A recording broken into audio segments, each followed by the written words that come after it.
Tennis elbow কেন হয়, কিভাবে বুঝবেন, ঘরে বসেই এর সমাধান কি? আজকে আমরা টেনিস এলবো সম্পর্কে এই বিস্তারিত তথ্যগুলো জানব। টেনিস এলবো মূলত কনুইয়ের বাইরের অংশের টেন্ডনের সমস্যা। ঠিক এই জায়গায় টেনিস এলবো হয়ে থাকে। টেনিস এলবো কেন হয়? যে সকল কাজ বারবার একই পদ্ধতিতে করা হয়, বিশেষ করে কম্পিউটারের মাউস, কিবোর্ড, মোবাইল ফোন, যে সকল মহিলারা ঠিক এই ধরনের মুভমেন্টগুলো করে থাকেন, রিপিটেটিভ মুভমেন্ট, এবং এই ধরনের কাজ করে থাকেন রিপিটেটিভ মুভমেন্ট, তাদেরও টেনিস এলবো হতে পারে। টেনিস এলবোতে বিশেষ করে একটি টেন্ডন খুব বেশি পরিমাণে ক্ষতিগ্রস্ত হয়, তার নাম হলো এক্সটেন্সর কার্পি রেডিয়ালিস ব্রেভিস মাসল, যেটা এইখান থেকে তৈরি হয়ে এই অবধি শেষ হয়। টেনিস এলবো হলে কি ধরনের পরিবর্তন হয়? টেনিস এলবোতে ঠিক এই জায়গায় ছোট ছোট মাইক্রো টিয়ার হয়, কারণ আমরা বারবার একই কাজ একই পদ্ধতিতে করতেছি, অর্থাৎ রিপিটেটিভ মোশনের কারণে মাইক্রো টিয়ার তৈরি হয়। যখন মাইক্রো টিয়ার তৈরি হয় তখন সেই জায়গায় ব্লাড সার্কুলেশন কমে যায়, আর ব্লাড সার্কুলেশন যখন কমে যায় তখন সেই জায়গায় হিলিং প্রসেসটা ধীরে ধীরে হয়, কারণ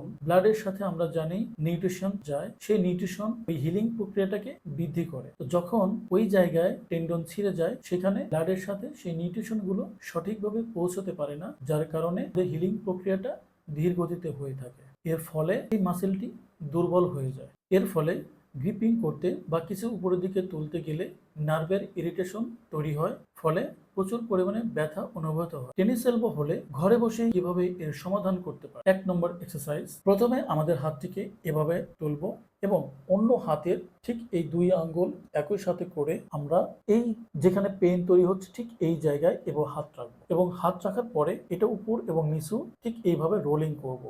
ডিপ ট্রানভার্স ফ্রিকশন মাসাজ। এটা আমরা 2 থেকে 3 মিনিট করব। 2 নম্বর এক্সারসাইজ। হাত এই পজিশনে রেখে 2 আঙ্গুল এই জায়গায় স্থাপন করে রিস্ট জয়েন্ট, আমাদের যে রিস্ট জয়েন্ট, এটাকে রোলিং করব। এটা আমরা 2 থেকে 3 মিনিট করব। 3 নম্বর এক্সারসাইজ। যেহেতু আমাদের পেইনটি রেডিয়েটিং হয়, অর্থাৎ যেখান থেকে তৈরি হয় এবং নিচের দিকে নেমে যায়, তো ওই মাসেল সম্পূর্ণটাই আমরা মাসাজ করব। এই মাসাজটা করলে সম্পূর্ণ মাসেলের যে টাইটনেস থাকে সেটা সফট হয়ে যায় এবং আমাদের সেই মাসেলে রক্তের সঞ্চালন প্রক্রিয়াটা বৃদ্ধি পায়। আমাদের হাতকে এইভাবে রেখে এই মাসেলটা ধরে ঠিক এইভাবে আস্তে আস্তে আস্তে আস্তে করে আমরা এটা মাসাজ করব, একেবারে যেখানে গিয়ে শেষ মাসেলটি ঠিক ওই জায়গায় গিয়ে আমরা শেষ করে দেব। 4 নম্বর এক্সারসাইজ। প্রথমে হাতকে এই পজিশনে রেখে একটু ঘুরাই দিব এইভাবে। এরকম ঘুরাই দেওয়ার পর আমাদের অপোজিট হাত দিয়ে ঠিক এইটার একটার মধ্যে আরেকটা ঢুকিয়ে দিব। তারপর এই হাত দিয়ে এটাকে টান দিব। যখন আমরা টান দিব এইভাবে টান দিয়ে 10 সেকেন্ড হোল্ড করে রাখবো। 1 2 3 4 5 6 7 8 9 10, ছেড়ে দিব। যখন আমরা এটা স্ট্রেচিং দিব তখন এই জায়গাটা খুব পরিমাণে স্ট্রেস ফিল হবে, যে মাসেলটা বা যে টেন্ডনের অরিজিন থেকে শুরু করে যেদিকে চলে গেছে পেনটা, ওই মাসেলটা খুব টান ফিল হবে। 5 নম্বর এক্সারসাইজ। আমাদের হাতকে ঠিক এই পজিশনে রেখে অপোজিট হাত দিয়ে আমরা ঠিক এইভাবে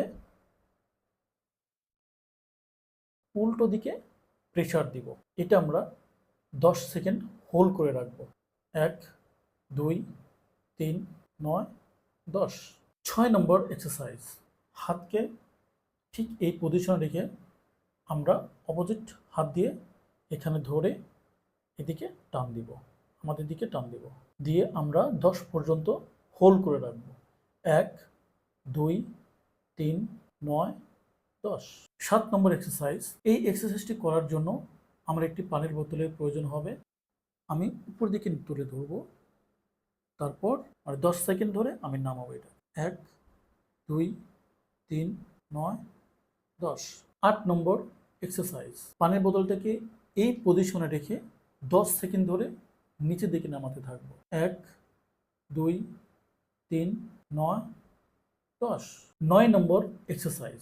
এই এক্সারসাইজটি করতে হলে আমাকে একটি টাওয়েল অথবা একটি গামছার প্রয়োজন হবে। এই এক্সারসাইজটি করতে হলে আমাদের ঠিক এই পজিশনে রেখে যে সাইডটা অ্যাফেক্টেড সাইড সেটাকে মুভ করে 10 সেকেন্ড হোল্ড করে রাখবো। 1, 2, 3, 9, 10। আমার এই সাইডে ছিল অ্যাফেক্টেড সাইড, যার কারণে আমি এই সাইডটা মুভ করছি এবং অপোজিট সাইডটা আমি স্ট্যাবল রাখছি। আমি আবার দেখিয়ে দিচ্ছি। আমি একটি হাতকে স্ট্যাবল রাখছি, অন্য হাত মুভমেন্ট করছি আমি এবং 10 সেকেন্ড হোল্ড করে রাখছি।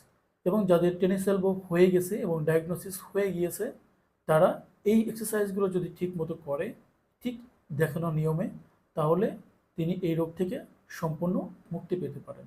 এই ভিডিওটি যদি আপনার ভালো লাগে তাহলে লাইক, কমেন্ট, শেয়ার করে অপরকে জানানোর সুযোগ করে দিন। নিয়মিত ফিজিও হেলথ টিপস পেতে অবশ্যই সাবস্ক্রাইব করুন এবং বেল আইকনটি অন করে দিন। ধন্যবাদ।